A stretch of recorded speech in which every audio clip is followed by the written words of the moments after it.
The problem with Otero, with the information that we have, and I guess that's the same information that the market has right now because it's what's been on the news, is that they have stopped operations and cancelled everything at the moment. That is the information that is available for anyone right now.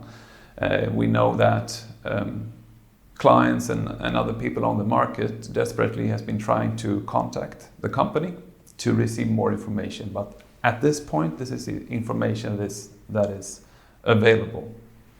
Well, it's going to affect buyers in maybe in different ways. But it depends a little bit who the buyer is, because you have to understand the product that Otero is selling. And the product that they are selling is a little bit different than other products on Costa del Sol. So you have the resale property, the apartment, the house already finished and with previous owners. And then you have the new developments, the projects. And they are the new developments on the coast. They have certain regulations, certain legislations. You need to have a bank guarantee to be able to call yourself a promoter of a new development. You need to have all building license already in place. So, and in the end, the client is buying an end product.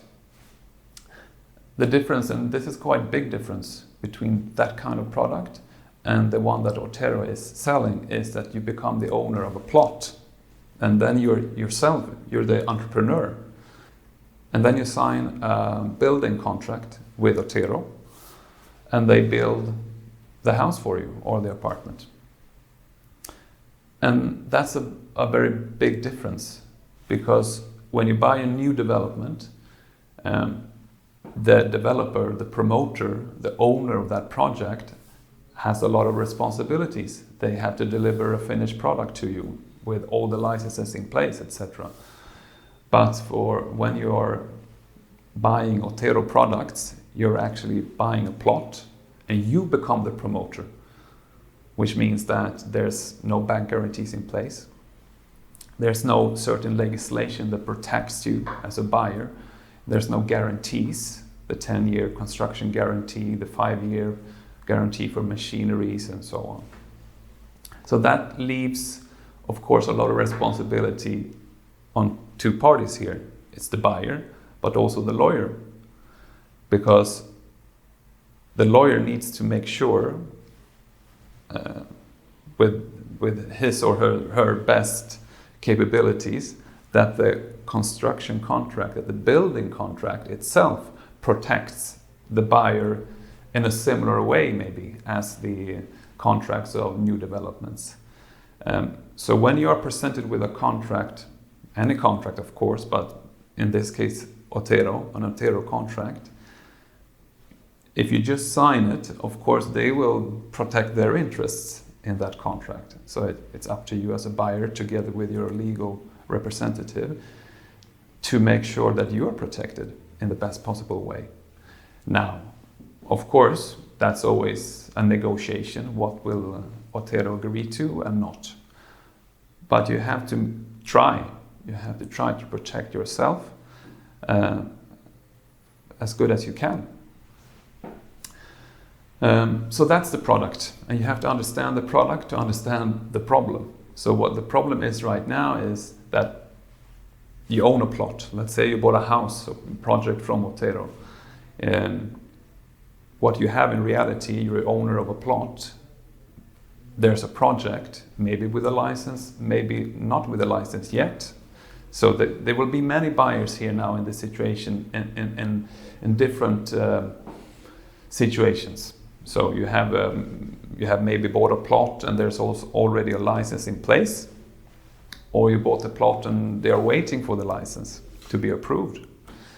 Either way, you will, of course, the buyers will now be in a very unsure situation.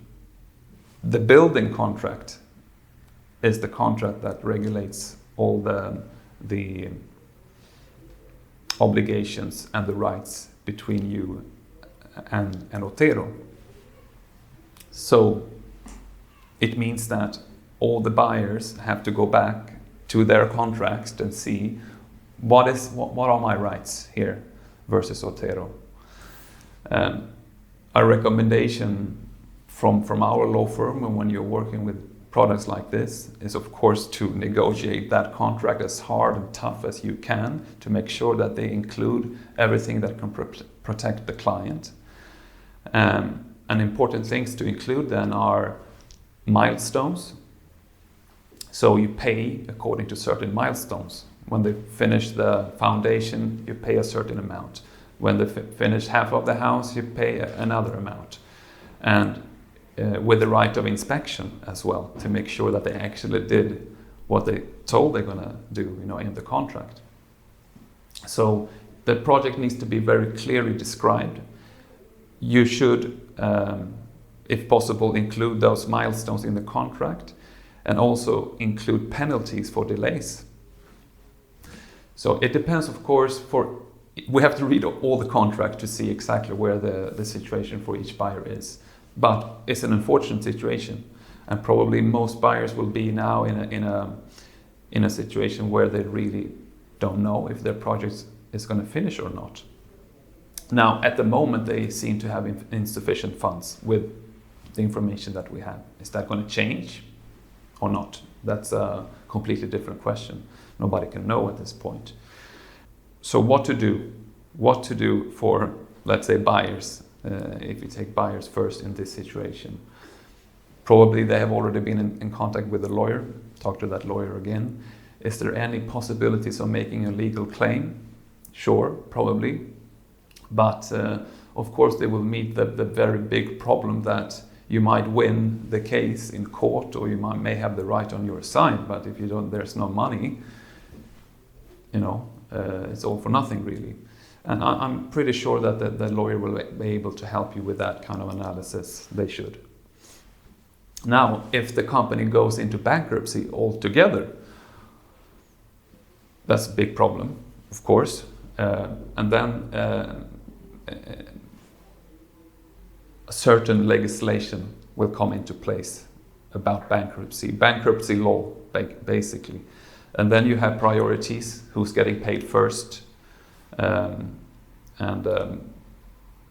To my knowledge, there are others maybe that will be more prioritized. Other creditors that will be more prioritized according to Spanish legislation than maybe the buyers. So you will maybe end up further down the line, which of course makes this situation very difficult for buyers at the moment. All right, let's think, can there be any solutions to this? What could be the solution? Well, one solution or one option would be to go down a route and try to make that legal claim. Is it even possible? Will the company be financed again somehow? Can they come back to the market? That we don't know. What else can be done? Well, you own the plot. If you have a license in place, you have the approval from the town hall, at least you have something approved that you can actually build. Could you then find another builder, basically, to build your house? And now this is speculation, of course, but Otero has grown into a rather big company. And one would assume that means that they have been able to negotiate material prices for materials, etc., which then maybe is one reason that they have been able to market these products to a seemingly lower price. Could there be another company, another bigger construction company here somewhere on the market that sees an opportunity to approach Otero clients that have the same strength to deliver these products to that price or a slightly higher price? But that could be a theoretical possibility. But in the end, of course, it's damaging first of all, for the buyers. And it's not good for the market either, actually, because foreign investors are coming to Costa del Sol, interested to buy properties. That's the big market here, is the real estate market. And this damages the reputation, I would say, of the market. And people will think twice maybe before they enter into this kind of projects with a plot and a project. I'm not saying it's an impossible or bad in product in theory, but it's really important for each buyer to understand the difference between what Otero is selling, perhaps other companies as well, and let's say the more known promotions.